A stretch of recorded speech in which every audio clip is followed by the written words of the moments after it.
औज़ुबिल्लाहि समीउल अलीम मिनश्शैतानिर्रजीम बिस्मिल्लाहिर्रहमानिर्रहीम। Mortgage property में कोई इजाफ़ा कोई पार्टी करती है तो उसके क्या इफ़ेक्ट्स और क्या इंटाइटलमेंट होगी, इस हवाले से हमें सेक्शन 63 और section 70 transfer of property act 1882 को देखना पड़ेगा, जो वाज़ेह कर देती है कि जब कोई मॉर्टगेज प्रॉपर्टी जो कि मॉर्टगेजी के कब्ज़े में है और इसमें मॉर्टगेज पीरियड के दौरानिए में ही कोई इम्प्रूवमेंट कर दी जाए, कोई इजाफ़ा कर दिया जाए, तो मॉर्टगेजर की रिडेम्पशन के ऊपर जबकि कोई मुआहदा इस बात के बरक्स ना किया गया हो या उनकी म्यूचुअल कोई डील या एग्रीमेंट ना हुआ हो, तो फिर मॉर्टगेजर को मॉर्टगेजी के ख़िलाफ़ उस जो इम्प्रूवमेंट हुई है, जो एक्सेशन हुई है, जो इजाफ़ा हुआ है, उस पर हक़ हासिल हो जाएगा। उसके बाद मामला इस तरह से है कि मॉर्टगेज प्रॉपर्टी में इजाफ़े का हकदार जो है वो section 63 transfer of property act 1882 जो है एक साइड पे मॉर्टगेजर को करार दी गई है और उसी इम्प्रूवमेंट के हवाले से मॉर्टगेजर की ज़िम्मेदारियां और राइट्स जो हैं वो बयान भी कर देती है और जो कि इस मॉर्टगेज प्रॉपर्टी में इजाफे की बाबत उस मॉर्टगेजर को हासिल हैं जिसने अभी रिडेम्पशन ऑफ मॉर्टगेज अपनी प्रॉपर्टी को करवाना है। और इसके अलावा होने की सूरत में भी section 63 transfer of property act 1882 जो है वो वजाहत दे देती है, जिस पर इजाफा जायदाद जो है होने की सूरत में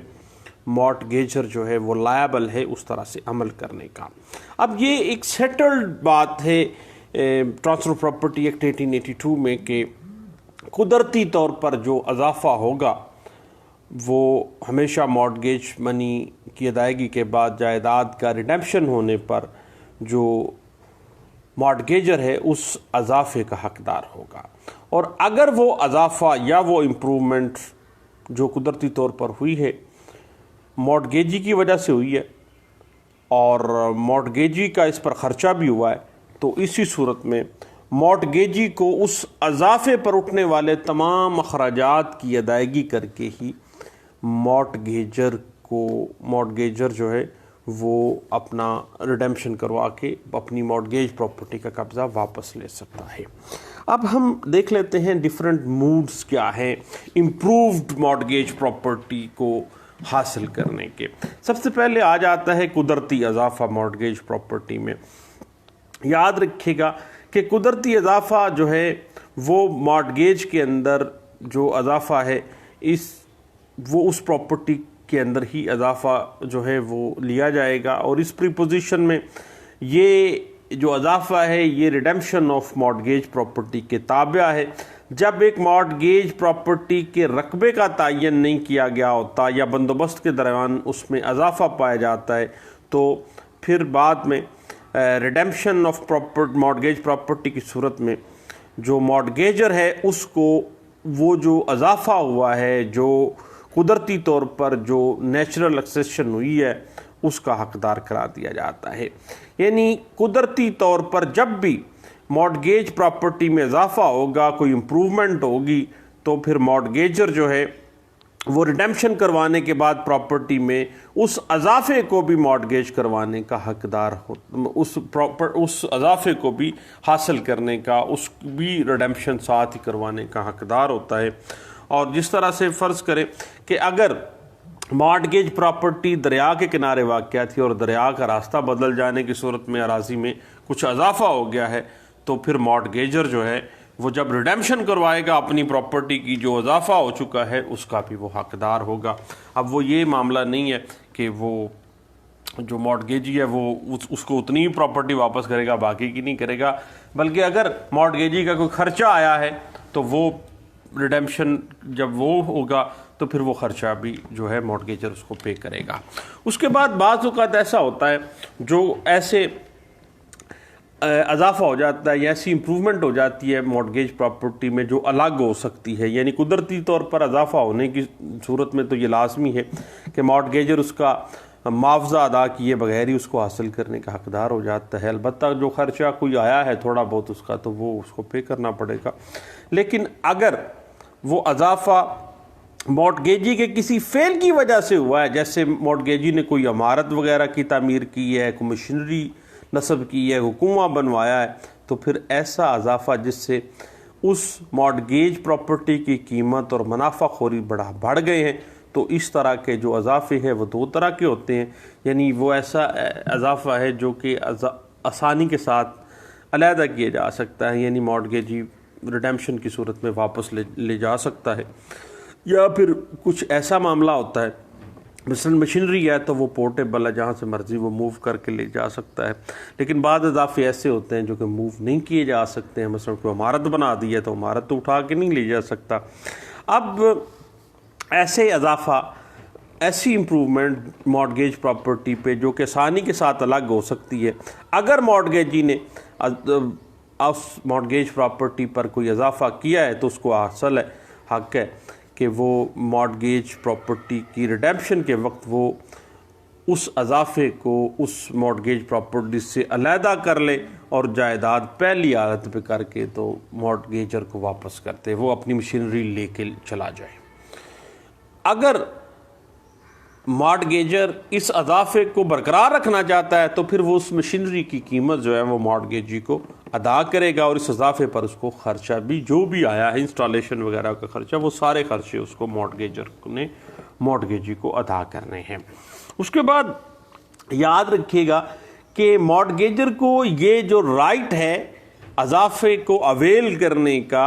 ये सिर्फ रिडेम्पशन ऑफ मॉर्टगेज प्रॉपर्टी के वक्त हासिल होता है, और इसका ये हक ज़ाया तसव्वुर किया जाएगा अगर वो रिडेम्पशन ऑफ प्रॉपर्टी के वक्त ज़र रहन के साथ साथ मॉर्टगेजी को वो रकम अदा ना करे जो उसकी इम्प्रूवमेंट पे मॉर्टगेजी ने लगाई है। इट मीन वो ज़्यादती करने पे तुला है तो फिर वो उस अजाफे का हकदार नहीं है। इसी तरह अगर कोई मुल्हक्का सरकारी बंजर ज़मीन को अगर मॉर्टगेजी ने साथ मिला के उसको काबिल काश बना दिया है तो वो अजाफे में शुमार नहीं होगी। ये भी एक जो है मामला आ जाता है, क्योंकि जितनी प्रॉपर्टी उसने ली है उतनी ही प्रॉपर्टी मॉर्टगेज है, वो तो वैसे बंजर पड़ी हुई है। तो अलबत्ता उसके पे जो ख़र्चा है काबिल काश बनाने पे, अगर कोई ख़र्चा आया है तो वो मॉर्टगेजर जो है वो उसको पे करने का पाबंद है। उसके बाद ऐसे इम्प्रूवमेंट मॉर्टगेज प्रॉपर्टी पे जो आसानी से अलग नहीं हो सकती, मसलन को इमारत बना दी गई है तो उसको चूँकि मॉर्टगेज जब रिडेम्पशन होगी तो वो उस अजाफे को अलहदा नहीं किया जा सकता, जैसे कोई इमारत वगैरह की तामीर कर ली है। तो इस किस्म का जो मॉर्टगेज प्रॉपर्टी पर इम्प्रूवमेंट हुई है उसमें मॉर्टगेजर को उस अजाफे को कबूल करने के सिवा कोई चाराकार नहीं है, और अगर इस अजाफे का असूल जो है ऐसी सूरत में जो मॉर्टगेजर है सिर्फ इस अजाफे पर ख़र्च की हुई लागत अदा करने का पाबंद होता है कि भाई ये जो इमारत है इसकी तामीर में 10 लाख लगा था तो वो 10 लाख रुपया अदा कर देगा। और क्योंकि उस जायदाद को तबाही से बचाने के लिए अगर उसने वो इमारत बनाई है, या जायदाद को फोरफीट से बचाने के लिए, बै से बचाने के लिए, वो उसकी मॉर्टगेजर की अपनी मर्ज़ी के साथ उसने मॉर्टगेजी ने बनवाई है, तो ऐसी सूरत में जो मॉर्टगेजर है फिर वो मुनासिब कीमत जो है वो भी अदा करेगा जो असल ज़र से ज़ायद होगी। बस 10 लाख मॉर्टगेजी का ख़र्चा आया तो आज की कीमत उसकी 20 लाख है तो वो 20 लाख रुपया देने का पाबंद होगा, और वो उसी शर्त के हिसाब से वो लेने का पाबंद है, और मॉर्टगेजर उसको पे करने का पाबंद है।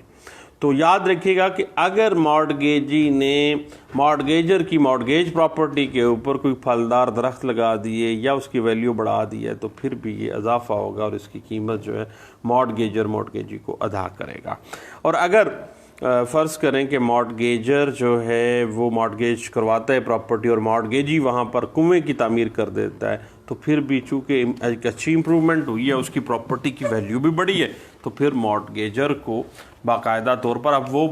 कुआं उठा के तो नहीं ले जा सकता, और ना ही मॉर्टगेजर उसको ये कह सकता है कि भाई आप अपना कुआं उठा के ले जाओ, ऐसे नहीं है, बल्कि उसकी कीमत अदा करेगा। लिहाजा जो भी इम्प्रूवमेंट जो कि मॉर्टगेजर की मर्ज़ी से की गई हो और मॉर्गेज प्रॉपर्टी में वो अजाफा या वो इम्प्रूवमेंट जो है वो लाजमी हो, तो ऐसी सूरत में मॉर्गेजर की ये ज़िम्मेदारी है कि वो जब अपनी मॉर्गेज प्रॉपर्टी को रिडेम्पशन करवाएगा तो इस अजाफे पर, इस इम्प्रूवमेंट पर उठने वाले जो अखराजात हैं वो भी मॉर्गेजी को अदा करेगा। और याद रखिएगा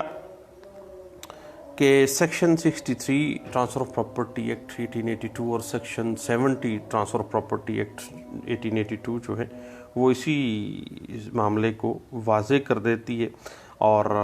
चूँकि ये मॉर्गेज प्रॉपर्टी के ऊपर जो भी इम्प्रूवमेंट होती है वो उस प्रॉपर्टी का एक हिस्सा बन जाती है। अगर तो वो इजीली मूवेबल है तो वो मूव हो जाएगी, अगर नहीं है तो फिर मॉर्गेजर को वो अदा करनी पड़ेगी, क्योंकि वो लाजमी बात है कि वो जो भी अखराजात हैं वो इसका मामला उसको करना पड़ेगा। और अगर मॉर्गेज प्रॉपर्टी में कोई इजाफा नहीं किया गया है तो फिर इस तरह से किसी किस्म की कोई जो है ना एक्स्ट्रा रिडेम्पशन के अमाउंट के अलावा, उसको मॉर्गेज अमाउंट के अलावा कोई रिडेम्पशन के वक्त और उसको पे नहीं करना पड़ेगा। लेकिन याद रखिएगा कि जब कभी भी मॉर्गेज प्रॉपर्टी पे इम्प्रूवमेंट्स का मसला आ जाए और उस इम्प्रूवमेंट्स के ऊपर या अजाफे के ऊपर कब्ज़े का इस्तेहकाक और उस पर मुस्तफ़ीद होने का जो हक़ है वो मुख्तलिफ मामलात में मॉर्गेजर और मॉर्गेजी को ट्रांसफ़र प्रॉपर्टी एक्ट 1882 सेक्शन 63 और सेक्शन 70 जो है वो मुख्तलिफ सूरत हाल में वाज़े कर देती है। ले दोस्तों, एक अहम प्रीपोजिशन थी जिस पे मैं समझता था सब दोस्तों को पता होना चाहिए। ले इंशाल्लाह दोबारा मिलते हैं। अल्लाह हाफ़िज़।